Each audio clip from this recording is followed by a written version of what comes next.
shows, again, Dustin Hoffman's characters, struggles with integrating into society. We'll talk about that. We've got Sheldon Cooper. Is anybody familiar with my guy Sheldon down there?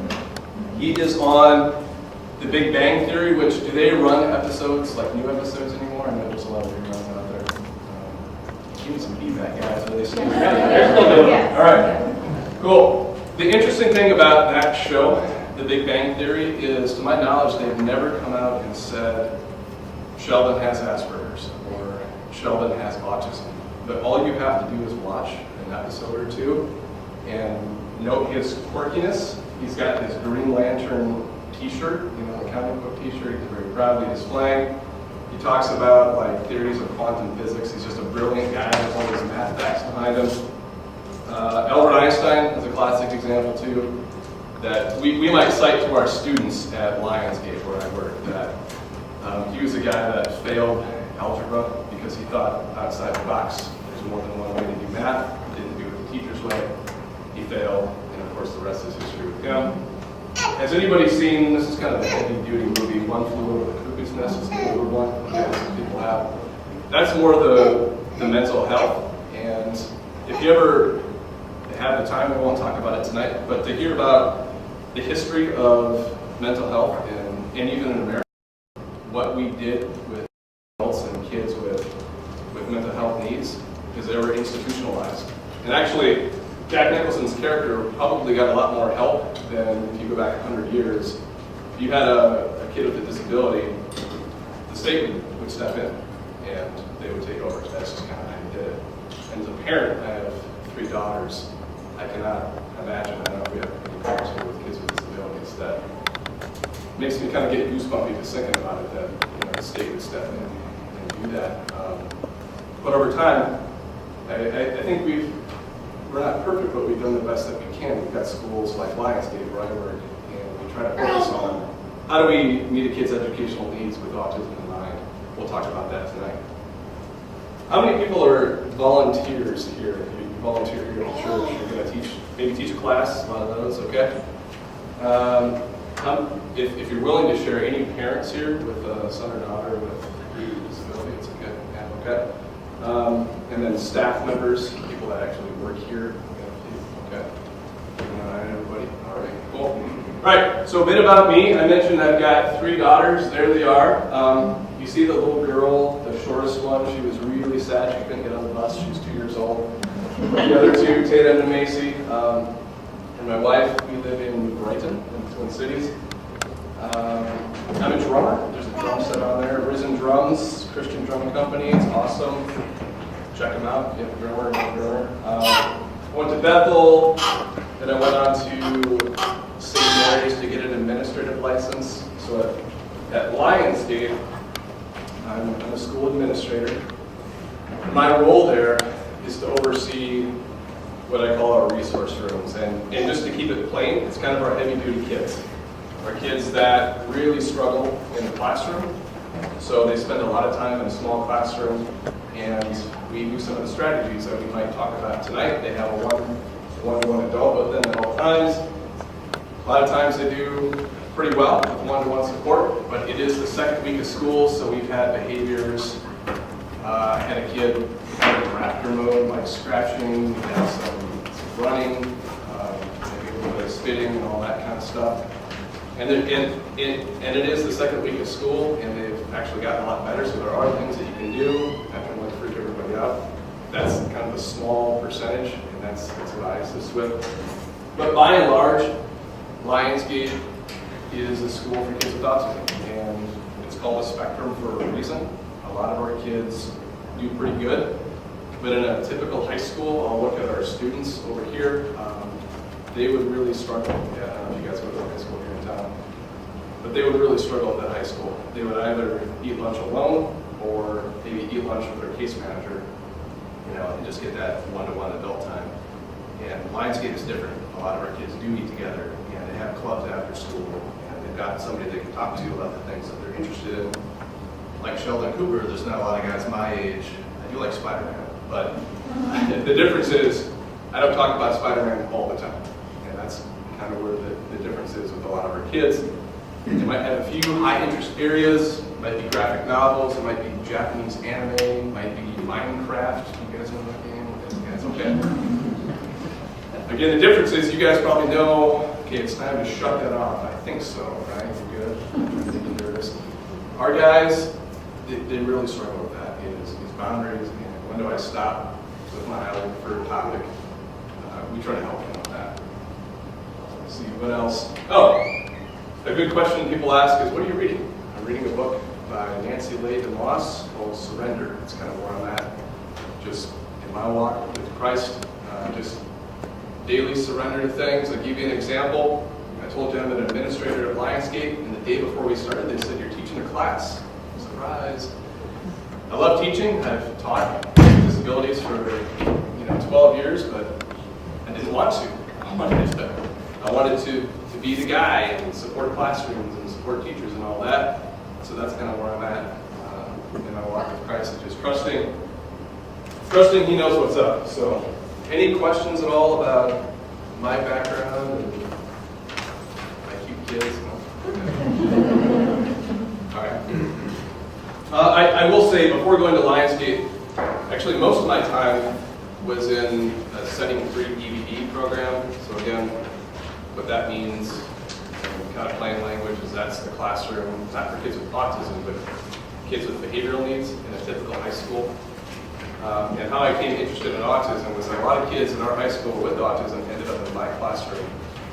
But I found that kids with, if they had a behavior issue or conduct disorder, I'll talk about that in a minute, didn't really mix well with the kid that wouldn't stop talking about Minecraft or some type of video game. So we kind of had to tease that out a little bit.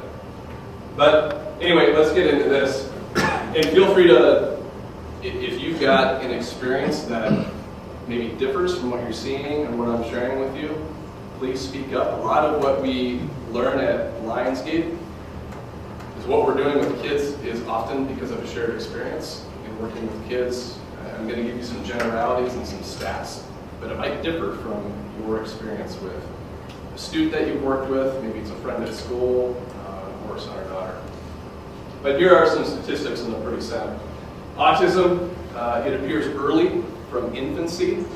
So if you talk to a parent with, it's typically a boy. It's usually like 3 out of 4. 20% might be girls. If you go to Lionsgate, that's kind of the difference that you see. So yeah, it's usually boys. It appears early, and they might say things like, he was a really good baby. He was really good, didn't fuss a whole lot, but it was tough to keep eye gaze and attention. So, for us parents, we know a lot of raising our kids had to do with that eye contact, whether it's me giving a bottle, or any caregiver really, just keeping that fixed attention. They noticed that didn't happen quite as much as maybe their brother or sister or another child that they had worked with. It affects all areas of cognition. So that's the interesting thing about autism is we might think about Sheldon Cooper being a genius. We might think about the Rain Man who can count toothpicks but not know how much a gallon of milk costs. I would think peaks and valleys, if I could say that. When I say autism, think about really high highs and really low lows. And for us, when you're trying to run a program here at church, trying to kind of get everybody together and on the same page, that's hard to do when we can't find a common ground with the student. We can talk about how we do that, but that's the challenge that we have. It affects communication. So, when it comes to, we'll do an exercise in a minute about how autism affects communication. I'll give you an example. If I give a student a direction, can you come over here and sit down? They might do nothing.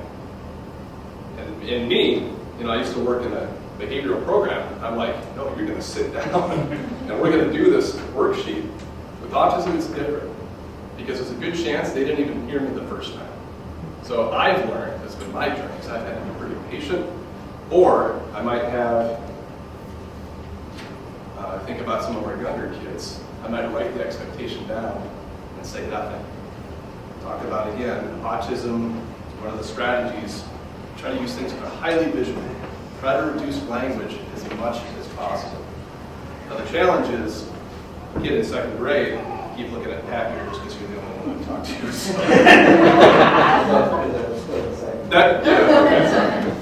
That's cool in elementary. I can do visuals and I can do stickers and happy stuff. That's great. When I get to high school, I want to do high school stuff, and I had to learn pretty quick that they're still high school kids, and they still get that their peers are watching them, and they get that they know that they have autism. They know that I'm different. I had a kid today actually in our resource rooms. He just figured out that he's in the special ed room. He didn't like that very much, so he had a pretty tough day. So how can we use strategies while also not really singling these students out? It's kind of a delicate dance. So I was kind of going on a tangent there, but communication. How can we do some different communication styles to communicate what we want? If I want someone to sit down, or to come with me, or to be part of a group, or simply to hear, hey, what's going on with you right now? You seem pretty agitated. How can I figure out what you need without using language so much? That's not easy to do. It's often comorbid. I'll give you a statistic. This is at Lionsgate. It's probably not too different in a lot of communities, but 84% of our kids at Lionsgate have a mental health diagnosis other than autism. So think about that. We could talk about autism, for the next hour plus, and then you stack on another mental health diagnosis that really gets things sticky. And how do you tease that out? That's tough to do. And I've listed them here. Again, I said they're usually boys. And this is the stat that people always ask about, is the 1 in 88. 1 in 88 boys or girls have autism today. Why is that? I'd probably be making a lot of more money if I had the answer to that. I think it's a combination of things. We identify better. Like I said, we're not institutionalizing, thankfully, kids anymore. We have a better job of sort of separating out what are the issues. But an interesting thing that I've seen is certain pockets of communities see autism more. So in Burnsville, the Southwest Metro, the smaller communities has found a pretty core niche group of students who have severe autism.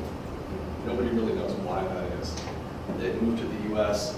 and the really severe nonverbal kind of rocking behaviors, they've seen that with their kids. I don't know why that is, but a lot of research to do. So the mental health diagnosis, I'm going to rattle these off. EBD, that would just be like, you get in trouble at school, that's what the school labels you as. OHD, other health disability. So if a kid comes in and they have ADHD, me as a school person, I can't diagnose ADHD, I'm not a doctor. So I'm going to say you have another health disability, that's what we call that. RAD, I completely forgot what that means. This is embarrassing, you guys. Okay. Oh, I know what it is. Reactive attachment disorder, thank you. That's tricky stuff. And that'll break your heart. That is a kid who has been in foster care.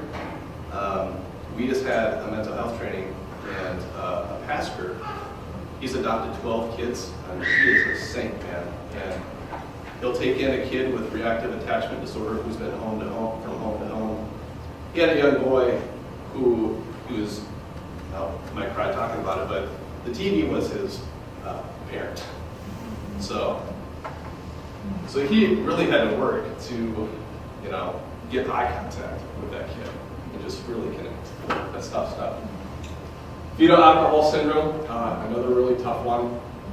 Those are the kids that I probably struggle with the most, because I don't see a lot of empathy within that kid. I don't know why fetal alcohol kind of shuts that off with the kid, but it often leads to conduct disorder, and they don't have a lot of empathy with the things that they're doing with other kids or with animals and things like that.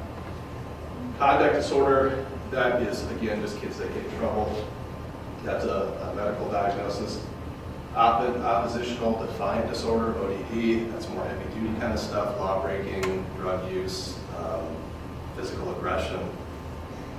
Post-traumatic stress disorder is sort of like the attachment disorder like I talked about, if you've got a traumatic event in a kid's life. And that's happened to our kids. It could be anything from divorce to something physically happened to them as a kid. That one event that really changed them. And that's hard to work with. OCD, we see that sort of tied to anxiety. Anxiety is probably the biggest one that I see with kids with autism. It's that a lot of the behaviors that come out and that maybe you'll see in a week, maybe you won't. Maybe the kids are pretty comfortable here at church.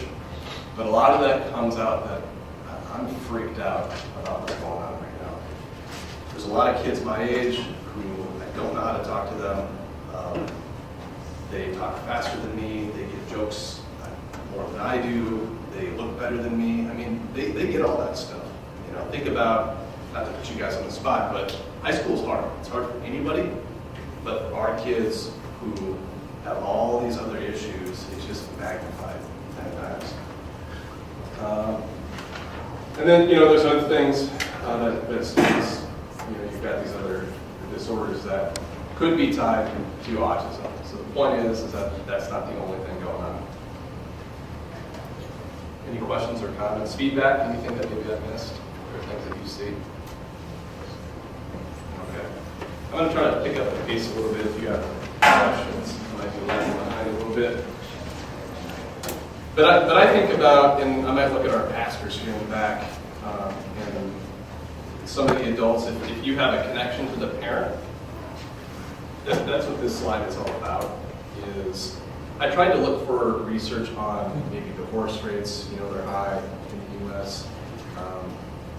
We as a church, we've got a big job to do in that. But certainly, if you've got a kid with a disability, it's hard. And I can't speak from experience. I've got my 9-to-5 job. I see that realm of it. But I don't know what it's like to have to put my kid on medication at age 3, have side effects, and then have to put him on medication to try to get him to sleep. And then I can't get him up in the morning. And then I'm switching meds and doing that whole thing. And that impacts finances. The kid acts up at school. The science teacher's getting sick of them. I hear this from parents, and it's hard. And maybe that, this is sort of the side note. I know we're here to talk about how do we work with the kids.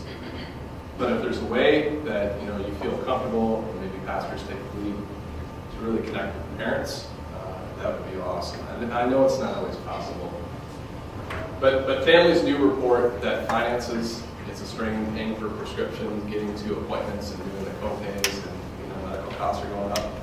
They'll give you specific examples of job opportunity loss that they might be able to keep a job, but they're certainly not going to get a promotion because they've got to maybe go get a kid that just got suspended.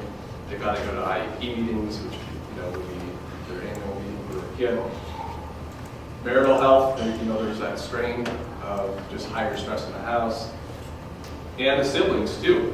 I didn't really think about this, but we had some people talk about having their kids with mental health needs, and the siblings get left out. It's like, what's the deal? My brother's having all these issues, and I'm kind of on my own over here, having a tough time. So that's something to think about. If you've got a kid in your class, do they have a brother or sister that you can kind of, bring in and bring along? And just physical health too. I came from we had a tough day today at school. And it's kind of exhausting, but I get to go home, and it's hard to say that because I know that parents want us to give our best, and we're trying to do that. Okay, so it's time for everybody to open up, share about yourself. Not everybody, we got too many people here to do this. Now I'm going to do a little exercise. We're going to do the first two. We don't have a lot of time to do all 3 activities. But this exercise is for the talkers, so do we have any extroverts in here? Anybody that thinks they're an extrovert? Okay. You're not an introvert. Okay, we're on to something. All right. I'm going to model the activity. And one of the strategies that I use for students in my classroom is that I always want to model behavior. So if I got a kid freaking out, like getting really loud and agitated, and and I can't sit still. What I might do, I might sit next to the student, and it depends on the age, so you're going to modify this for how old the kid is. If it's Pat, we're picking on you again, Pat. If it's my second grader, I'm going to say Johnny, if that's his name. Johnny, when I'm anxious, I'm going to put both feet on the floor, and I've got a calm body.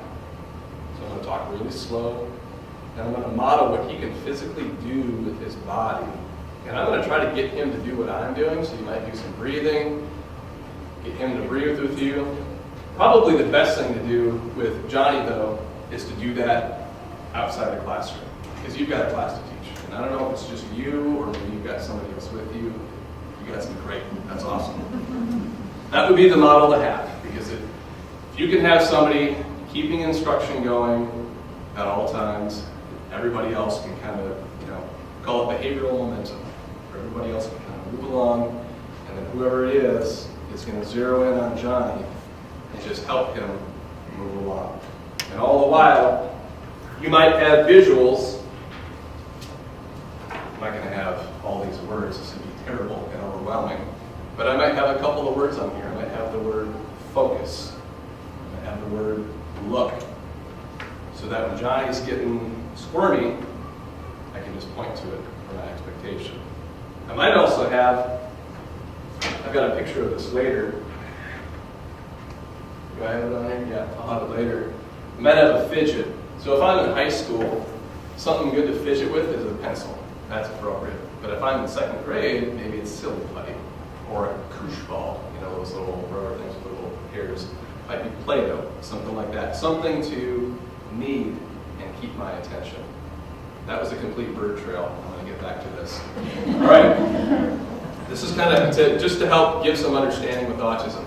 And this is about me now. So I'm really good at, I'll say, playing the drums. My wife's a worship leader, and that's how we met. That's a good story, right? Okay. And I'm really good at reading her cues in worship. So if I walked into your church, I can do worship. I know that, like, when the hands need to go up, there's different postures. I know when I need to do this. I don't know if you guys do hands at all. Do you have any hand raisers here? Can you physically raise your hand too? Okay. But I know when to go for it, man. And I know when the key change's coming, like, the key's going to change, and everyone's going to get emotional, and I can read when to bring it down and when to stop. That just comes naturally. That's what I do. And that's a pretty good skill to have, is to read what to do in worship. Even if I'm not feeling it, if I'm not feeling the presence of God, I can kind of press through and just, kind of fake it till I make it. Not in a bad way, but, I want to give God my all in worship. And I'm going to sing even if I don't feel like it. But, here's the thing. Is anybody in men's ministry? Is there any men's ministry guys in here? Looking at the guys. Okay. Here's where I stink. Right? I can do worship, but when it comes to men's basketball league, or I went to Bethel College, now University, we had a broomball league. Terrible. I am not competitive at all. And it's a bunch of dudes who, we all got along on our floor at Bethel, but when you get on the broomball court or in this men's basketball league, what's the deal? Like, you guys, I'm not looking at you, I'm sorry. Not bad. See me getting worked up here? But there's elbows and I got pushed. I'm sitting on the ice like I'm done. I'm not doing this. And everyone's like, what's your problem, Sean? We're just playing the blue ball. But to be competitive like that just is not me. So men's ministry, I need something different. And I use that example, if I were to have a student do this activity, and maybe I'll get a volunteer to do it too, just to see where you're at. But they might say, I am really good at, I got some kids good at calculus. That's what I'm really good at. Got some people shaking their head over here, okay? But I'll never be good at, and here's where the list gets long, right? They would list everything having to do with dating, their home life, getting along with their sibling, maybe getting a job, They might not be able to drive, and the list goes on and on and on it goes with all this social kind of stuff. But they might have that one thing that they're really good at. Is anybody willing to share? Is anybody really good at something? Cooking? Okay. Not very good at reading. Not very good at reading. Anybody else? Good at ping pong. Ping pong, okay. That's a very specific skill. What are you not good at? Youth group kids? No.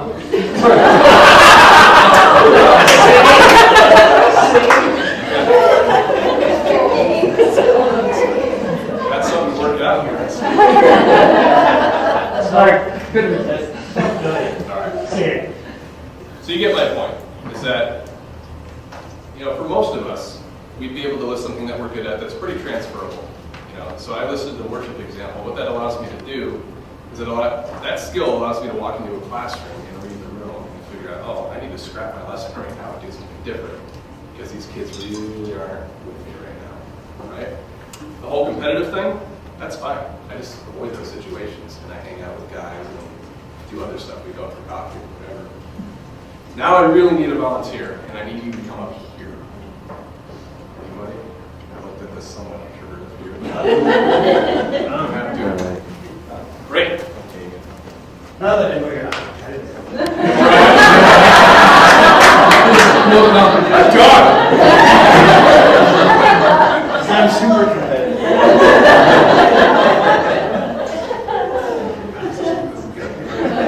So what's your name? Done. Don. This is great. Don, we're going to play the end game. It's real easy to do.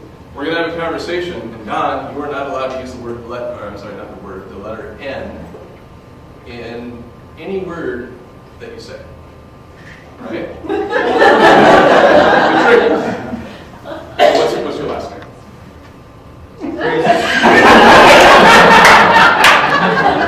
And you just started playing. So here's how it's going to work. I'm going to prep. You might see where this is going. Don got a little nervous, and he looked up, and then he said Fraser, right? Because you know the rules of the game. So here we go. So hi, how you doing? Hi. I'm great. What church is this in? Word of life. Cool. What do you guys have planned tonight? Class. Okay, so what are you going to do at class?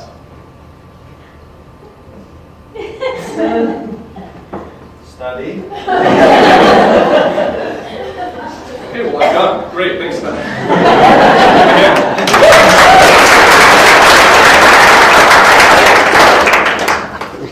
If you came to Lionsgate, that is actually strikingly similar to some of the conversations that I might have with a student. Is Don, and I'm serious now, is Don lacking in intelligence? No, absolutely not. He's probably very good at what he does. But this gets at the language acquisition piece of autism. Is that a lot of our kids really struggle with language. So when I see him pause, use a few words, look up, and for me, I want to get to the point and see if you can socially interact. Me, as the person talking, I'm ready to be done, and I'm ready to move on. So Don is probably going to have that interaction with everybody, and he's not really going to have a lot of relationship going on. So he's probably going to stick to activities that don't demand a lot back from him. Video games, maybe books, the internet. Again, it's not drawing on his ability to retrieve language and then put words to it. That is a classic example of what almost all of our kids struggle with autism. We do have a few kids, though, that are incredibly articulate, really good with words. They sound like, wow, are you talking on the radio right now? Like vocabulary that exceeds any of us in this room. But they might have other struggles like we talked about, things having to do with anxiety or maybe a physical issue and things like that. So thanks, Don. Okay, I'm going to get into the strategies we've got, and I'm going to look at Mark. You just kind of let me know. You go, Earl. All right. I'm going to Listen, we had 3 weeks of training at Lionsgate. Most high schools, and I taught at a typical high school, we've got 3 to 4 days for staff. We need 3 weeks for mental health, autism training, behavioral training, and all that kind of stuff. So I want to honor your time. I don't know what that feels like, but I'll look at you, Mark. Okay, so we're going to talk about strategies. What can you do? And this doesn't work. You just have to modify it for the age group for any of these students. And the good news is this is good for everybody. It's going to be good for everybody in your classroom. So it's not just for Johnny in Pat's class, picking up that again. But it's just going to help your class run better. So top 10, and this is not exclusive. I might think of others as I'm talking along here. Visuals are huge. I would just incorporate that in your teaching no matter what. Even if it's kids without disabilities, it just helps. It helps with my generation and generations coming up. We just live in a visual society, and I think the difference, and I keep looking at you students over here, is that what I've heard about the generation coming up is that they're actually able to take bits of information and sort it out and take what they need, right? The difference is with autism, you probably only want to present the visual information that they need. So you want kind of the bare minimum visuals to get the point across. So I talked about, if a kid needs to sit and listen, I'm just going to show the ear. I'm going to try to have as little distraction going on around that visual. So what I have up here, this is a 5-point scale, and this can be used a lot of ways. You can Google 5-point scale, and you'll have tons of stuff you can print off. This just happens to be a check-in. So if you've got some unpredictable kids that you know are in your group, you're going to have to teach them what this means. So don't assume that you show them that they're going to know what it means, because they might not. Is we assign value to each one of the numbers and colors. So I might ask Johnny, are you at a green 1 today, meaning you're feeling good and happy? Or maybe you're a little upset. Is your stomach upsetting you? By the way, 50% of kids with autism have gastrointestinal issues. Think of that, right? If you have food allergies, which I do, I know how uncomfortable that can get. And if you deal with that all the time, that's hard to do. Right?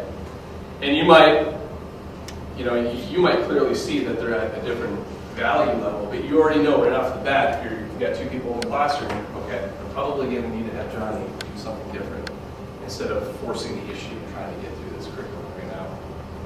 I use a stoplight in my classroom, so I tell the kids, you could have, you can spend $100 and get a real one, or just laminate one, have an arrow pointing to it, get lots of Velcro. Those are the 2 supplies you need, Velcro and lamination stuff. You guys have that here at the church? Works great. So red means I'm talking and you don't. You guys, you knew the red light was on, right? Because I'm talking, I got the floor. Even though I like yellow, what yellow means for me in my classroom is I'm talking and you shoot up a hand. You shout out an answer. We're doing this together, or we're in a small group. So we all get to talk, and we all get to take turns, and we're doing this together, right? So red lets them know, hey, I'm in business, right? This is non-negotiable. Yellow, we're working on something. We're working as a group, maybe a game, if you guys have games. And then green I just use as, okay, we're done. You're free of any expectation right now. You get to go. But you can assign value. It's your classroom. You get to decide what that means. It works pretty good. It's worked for me. YouTube, a lot of garbage on YouTube, but there's a lot of good stuff on there too. So if you've got a topic coming up and you can have that support what it is that you're teaching, if you've got a Bible verse that's supported, or a biblical principle that's supported by something on YouTube, and you can sift through that, that'll be great.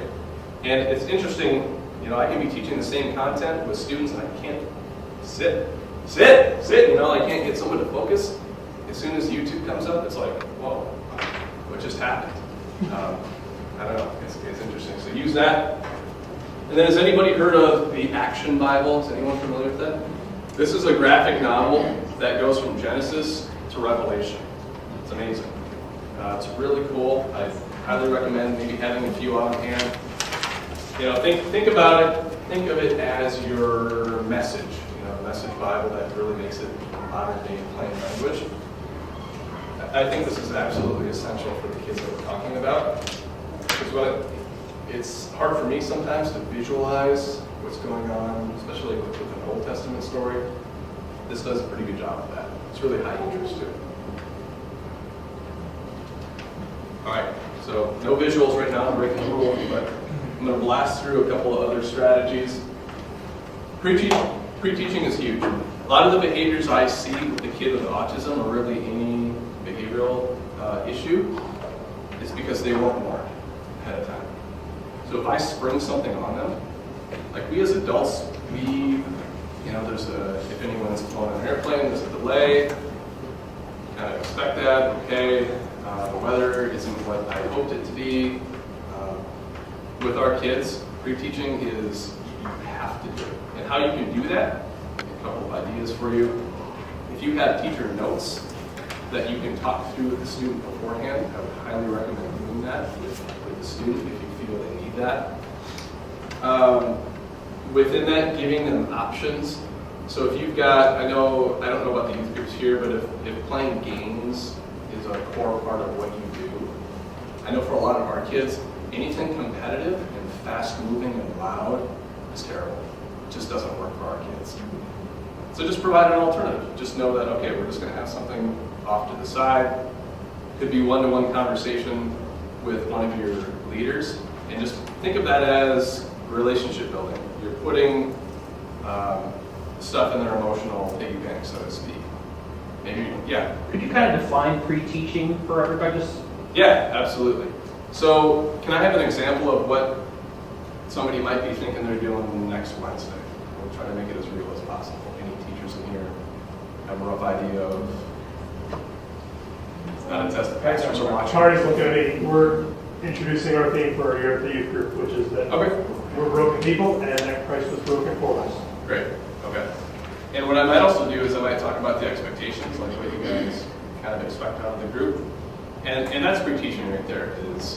We did a lot of that last week as the first week of students, is that you can expect me to use the stoplight.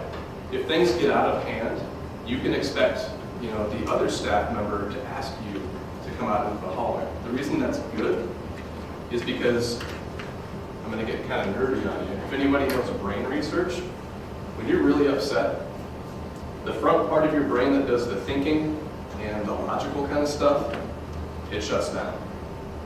And then you go to fight or flight, which is the back part of your brain. So you've begun to lose language, and you've begun to lose control in the front part of your brain, and all you have is fight or flight.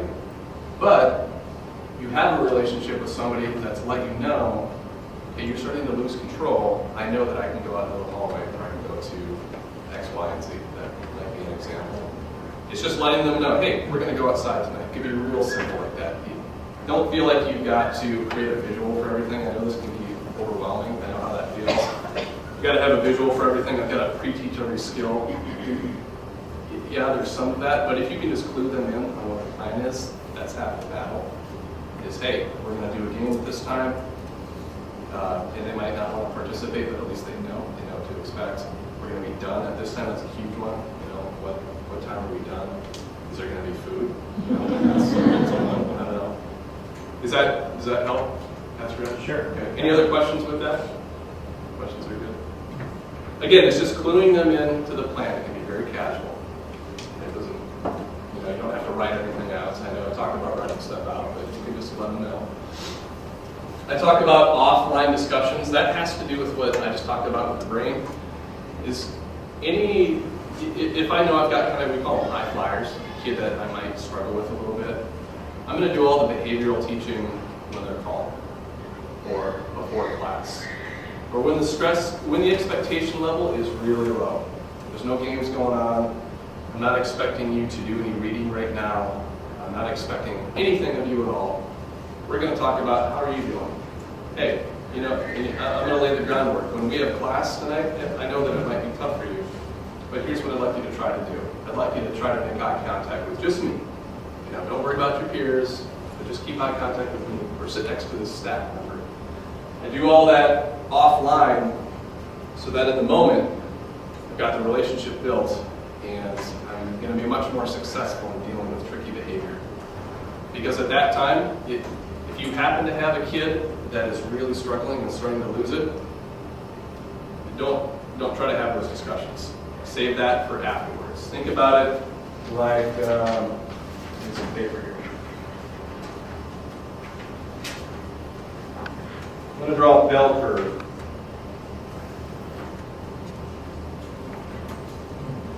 So if I've got a kid here they're pretty calm, right? This is where I go pre-teaching and relationship building and, you know, let's go out to coffee if it's an older student maybe, or let's play Legos, that's a good one for boys. Let's go outside and swing, stuff like that. Physical stuff is huge for kids with autism, by the way. We can talk about that in a minute. Really, you know, in this zone here, I want to be using strategies. So I talked about something to keep them regulated, like Play-Doh, gum's a good one for older students, something to kind of keep me moving and focused. And try to, you know, like if you're sitting listening to me, like, okay, I got to get through this guy, he keeps talking, and I need to stay focused. All of us get that. We know how to do that because we might see an end in sight. I know there's food coming. I've got some water to sip on. I'm going to do all my strategies here. We're really good at that. If I got a kid that goes from 0 to 60 and loses it because, you know, we're going outside and you didn't tell me, or this other kid flicked me behind the ear, boom, 0 to 60. You can't control that. I'm not going to do any processing here when they're escalated. And that escalation might just look like leaving the room. It might look like going home and just leaving. It might look like, you know, a lot of what I call posturing behavior. That's probably the most common, is that they know they're not supposed to get physical. They know they're not supposed to put their hands on you or other kids, but I'm gonna make myself known and I'm gone.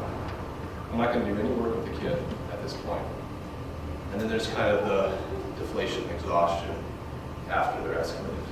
Could be some crying involved, could be some pretty significant remorse. This is a great time. I can't talk about this at Lionsgate, but this is a great time of grace right here. This is talking about, hey, it's okay. You get to come back. We're not here to suspend you. We're not here to get you in trouble. But let's see what we can do different to try to help you out. So, offline discussions, that's what I like to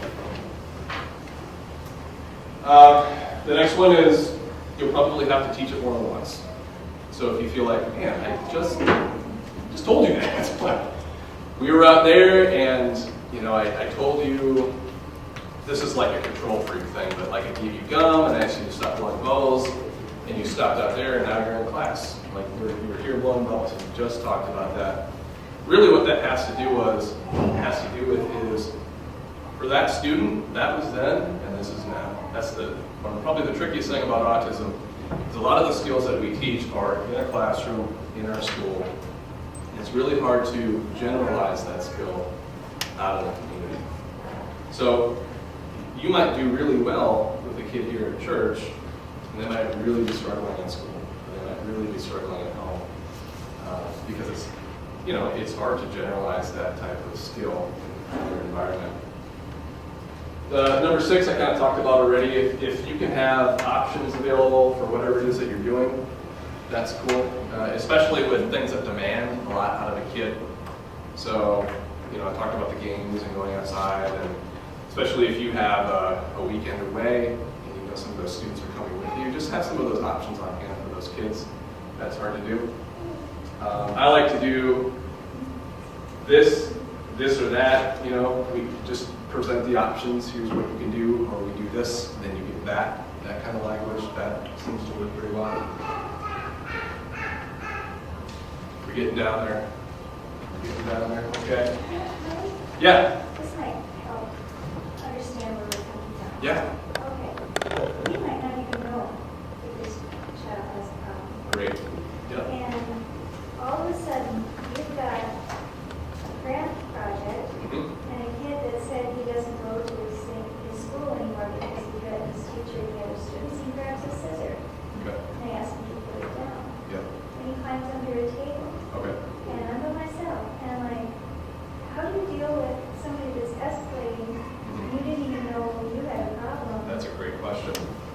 welcome to Lionsgate, right? No, and I'm not trying to diminish what you're I saying. have such admiration for you, because to have that many kids with those kind Yep. of problems has to be overcome. It can be, and here's the good thing about that. Thanks, Mark. Let's use that example. We run grades 7 to age 21. So all of our 7th graders are who you're talking about. We get a kid with an IEP, their individualized education plan, and I'm supposed to learn everything there is to know about this kid in the packet. But when they show up, here's what I know about that kid coming to me in 7th grade, is that they were in a small room, a lot of these kids were, with 1 to 2 adults most of the day. And I know that kid's coming into a school with 150 kids with autism, and we have 120 staff, to work with all those kids. A lot of them are one-to-one type people. So what I would do is, okay, that happened. Wow, that's really scary. So I would begin to work with you and work with the staff here to make sure that number 1, you've got another adult in the room. That's number 1, and then 2, I'd make sure that you're prepared for something like that. So it's all the things that we talked about with that kid. I've got my crisis plan. You've got to have a little crisis plan in place. So I know that I've got 1 adult that's going to clear the room. I'm going to get every other kid out because They won't want to go. the kid with the scissors isn't leaving. Exactly. So I'm going to take the other kids out and get them someplace else. But I've got to have a plan for that. And, I'm kind of looking at the staff. I don't know, if you are prepared to do that. That would be something just to have some, we call them contingency procedures in place. If at all possible, working with a parent, that is huge. And if it's not an option, is it not okay? So you've got to protect yourself too, because at Lionsgate, we have in writing whether or not we can put our hands on a kid, and some of them I might have to put a kid in a hold, right? You don't have that option, right? Because you want to protect yourself and everybody here at the church. So That's a real extreme example. That's okay. That's not going to be the norm. But if it does, it's good just to be prepared, and you can stay calm about it. That, wow, this kid has, were they rounded edge scissors? Great, okay. I was gonna say, make a supply change. But that's what I would do is, sometimes it helps to think in the worst case scenarios, and because 98% of the time it's like, wow, that went way better than I thought it would.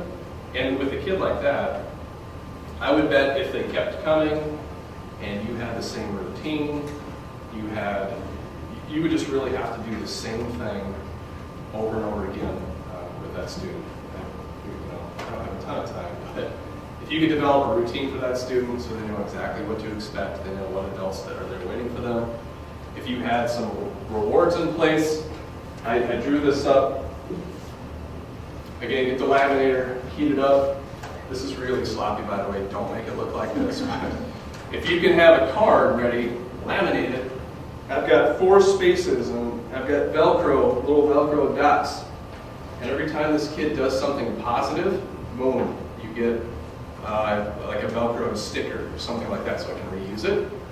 And then at the top, it says, I am working for, I got to figure out what that kid likes. So every positive thing I see, even if he just walks in the room and isn't like all over the table, which we have kids that do, I want to reinforce every positive behavior. I don't care how small it is, and see, boom, he sees it, but I got to figure out what he likes. So whether it's candy, could be time on the computer, you might have to give into that. I don't know what it is that this kid likes. But really the key is, a lot of the kids that we have, they know that if I up the game enough, I get to be done of you expecting things from me. Now, at Lionsgate, they're kind of stuck. We have the staff, we've got the room, we've got the resources that, hey, if you want to up the game, that's great, but we're going to close this door and we're going to let you exert all the energy that you need, and we're still going to be here. But we're going to work through this together. And that's what I would do with that student. That's a very bad, general kind of stuff. So, okay. Yeah, get other people involved, for sure. You don't want to do that alone. Anything else? That was a good question. Okay. Yeah, I'll try to move it along here. So as a staff, this kind of applies. As a staff at a church, I would decide what are this is ABCs. What are your absolutes? So at Lionsgate, the absolutes are you get physical with me, you get physical with another kid, or you damage property, you gotta go home. There's a certain level of stuff that we can't put up with. And I know I talked about, we let things ride, and we do. We get chairs thrown, and kids posture, and we do all these kinds of things, but that's after the room's cleared. But we do draw a line in the sand, and kids get that. And so with this student, I'm assuming somebody comes to pick up this child, right? So, right? Or this, Yeah, he had a neighbor woman that brought. Okay. And she actually said she would, I don't think that kind of behavior. And parents are not on board and basically do what the kids want them to do all the time. So there's no parenting. right. And that's where I see, that's not your decision, but that's pastoral staff. And I would wrestle with it too. Okay, what are we going to work with here? Where are we going to have absolutes with this student?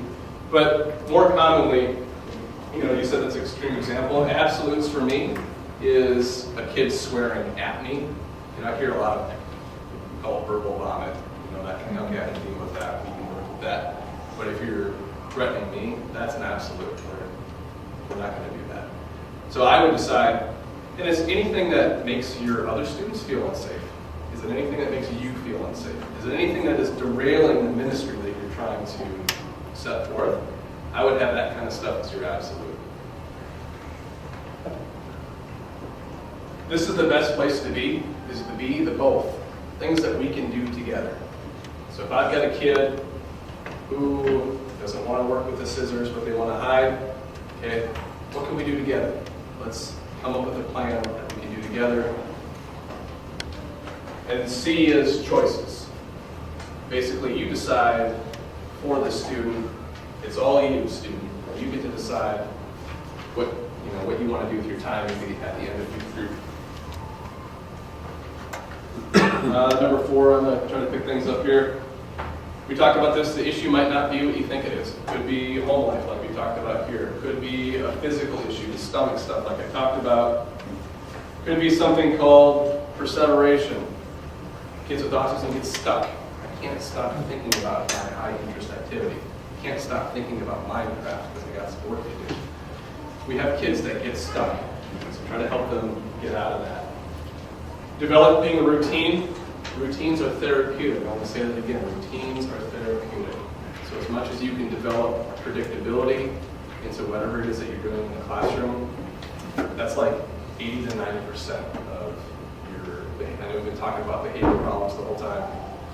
You do some pre-planning, get prepared, develop a routine, kids know what to expect, that takes care of a lot of it.